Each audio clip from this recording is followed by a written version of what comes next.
Okay, so something pretty remarkable has happened in just the last 48 hours. We've seen a series of events pop up all over the globe that, on the surface, seem completely disconnected. But when you start to put the pieces together, well, it suggests the world as we know it is changing on a really fundamental level. It's more than just another news cycle. It seriously feels like the world's entire operating system is being rewritten in real time. All right, let's dive into this, starting with what is easily the most shocking development. And it doesn't come from where you'd expect. Not from a think tank or a politician. This comes from the very heart of one of the world's most powerful militaries, the Israel Defense Forces. Just take a second and let that sink in. Those are the words of Lieutenant General Eyal Zamir, a top military figure in Israel.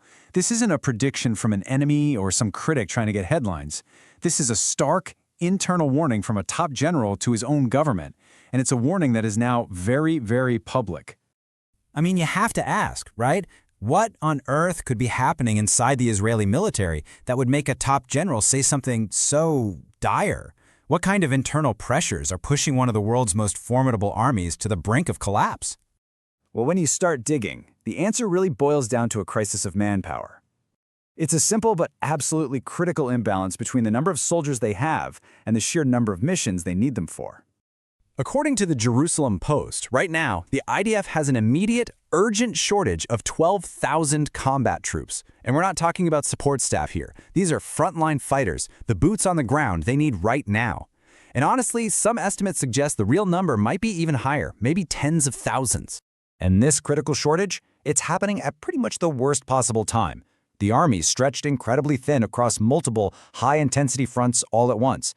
They're deep in operations in Gaza, they're dealing with Hezbollah on the northern border, tensions are rising in the West Bank, and now they're staring down the very real possibility of a full-scale war with Iran. So to fix this, the military leadership is demanding some pretty drastic measures. They want a new conscription law to get more people into the army. They want a new reserve duty law to call back soldiers who've already completed their service.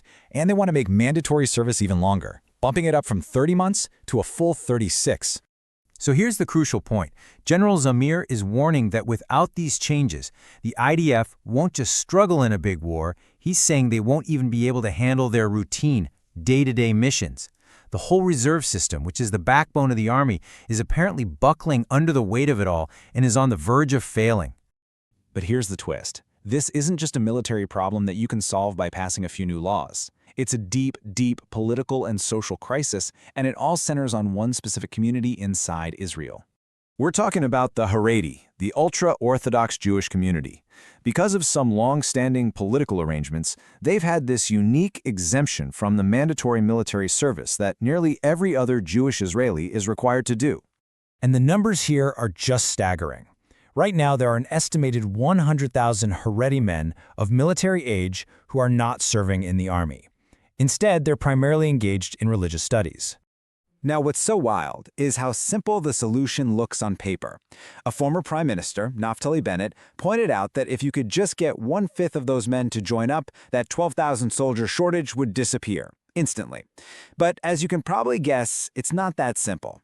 And this gets to the heart of the deadlock. On one side, you have the military desperately saying it needs more soldiers for national security. But on the other side, you have the political reality. The current government needs the support of ultra-Orthodox political parties to stay in power, and those parties will never allow a law that drafts their community. It's a head-on collision between military necessity and political survival.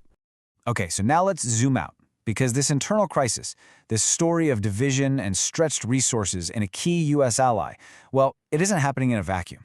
It's one signal flare in a much larger story of global realignment that is unfolding fast. And this is the key takeaway right here.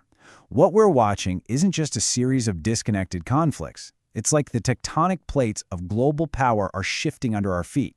The old rules are being challenged, and new ones are being written on the fly. Just look at what else has happened in this same 48-hour window.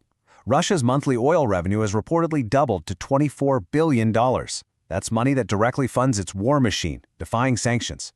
In what looks like a psychological jab, Iranian hackers have allegedly breached the personal email of the FBI director. Pakistan is now confirmed to be mediating between Washington and Tehran. And maybe most significantly, Iran has set up what you can only really call a toll booth in the Strait of Hormuz. Now this is fascinating. Iran isn't just threatening to close the strait. No, the Iranian foreign minister went straight to the UN Secretary General and said that controlling who passes through is their legal right. They're framing this not as an act of war, but as a formal legal claim to regulate one of the most critical shipping lanes on the entire planet. And here it is. Here's the move that changes the game. This isn't just about controlling oil, it's about controlling the currency it's traded in. Iran is reportedly demanding payment for passage in Chinese yuan. This is a direct, calculated shot at the US dollar's long-standing dominance in global trade. It's a huge deal. So you've got a major U.S. ally whose army is warning of an internal collapse, while at the same time, rivals are making these incredibly bold moves to reshape global trade and power. It all points to one final question. As the old world order, the operating system we've